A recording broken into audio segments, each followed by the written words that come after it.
Is iron rule number 2 showing that you just get it? Yes. You're demonstrating the game, not explicating a casual. Do you mean like today or this week works? Okay. Well, what you're talking about is iron rule Tomasi number 2 is never reveal your notch count as a guy. Never reveal the number of partners that you've had sex with to a woman that you want to have sex with. Okay. Why do I say that? People give me this grief all the time, say, well, it's no big deal. You should be able to say that. You should be open and honest with her. Women say they want the truth, but they never want full disclosure. Why did I make that a rule in the first book? Again, this is an outline. This is not like a step-by-step guide. It's not like, oh, you're not red pill if you do this. I didn't say that. This is just the rules of Tomasi, okay? The iron rules of Tomasi.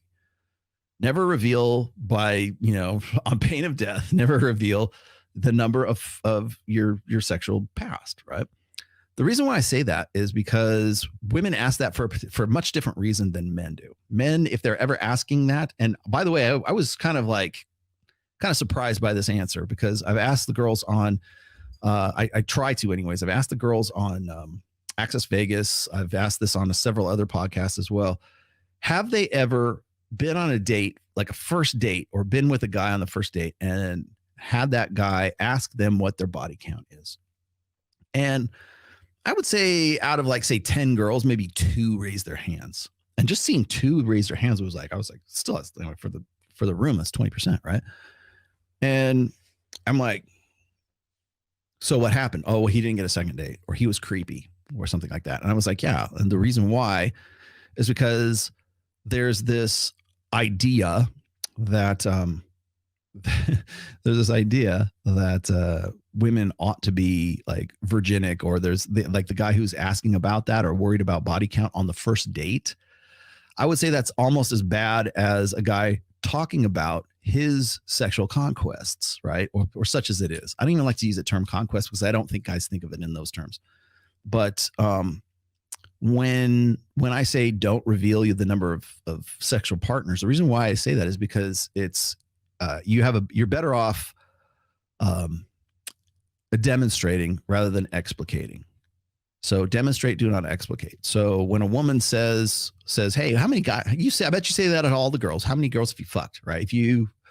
That is, first off, that's a shit test. And it's actually an invitation for you to get cocky and funny, to use a muse mastery. If you read my 5th book, you'll understand it a little bit better. But it's an opportunity. It's a shit test to pass. That's why you kind of laughingly say, you mean tonight? Or you say, well, I'm a virgin, right? Like knowing damn well you're not a virgin, right? You're the first tonight, whatever. Oh, or you make some outrageous number. You say, oh, you mean, I think you're number 1500 right now, right? You want to be number 1501? Agree and amplify kind of thing. But never realistically give your notch count, because it's not about that. And the reason why I say that is because there was so many guys that were, at the time that I was writing that, there's so many guys who would lead with their notch count. They thought it was a form of game.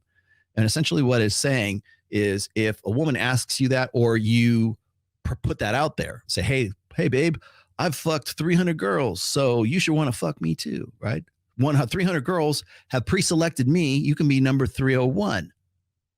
And they think it's a form of game. They think it's a way of like of creating pre-selection for themselves, or creating like social proof for themselves. If 300 girls found me attractive enough to fuck, I must be pretty good. So you will find me really good too. Therefore, we should get together and fuck. That's creating your own social proof. And that is like a cardinal sin, because it doesn't become social proof anymore. It's actually a symptom of a larger sort of misunderstanding that guys have. Is when we say, for example, you need to be an authentic guy. Like you rented that Lamborghini. You don't really own that Lamborghini. You're just using that in your Instagram profile to make women believe that you have a Lamborghini, because it's all about perception, right? So guys who actually own a Lamborghini say that guy's a poser, because you didn't do the work to get that Lamborghini. You're actually the valet, right? You're the valet guy, and you happen to be around the car, so you take a picture and just make it look like you actually own a Lamborghini. It's never been easier than now to fake the cues of pre-selection or social proof, or to be a higher value guy than you actually are, Because again, it's all about perception. If women lead their lives online, then of course guys are going to adapt to that. So when you say, hey, look, I've fucked like 100 women, and you're leading with that, or that becomes that you're mentioning that in casual conversation, or it becomes some sort of like game for you, or some sort of a qualifier for yourself. That's when it becomes you trying to create social proof for yourself or create pre-selection for yourself.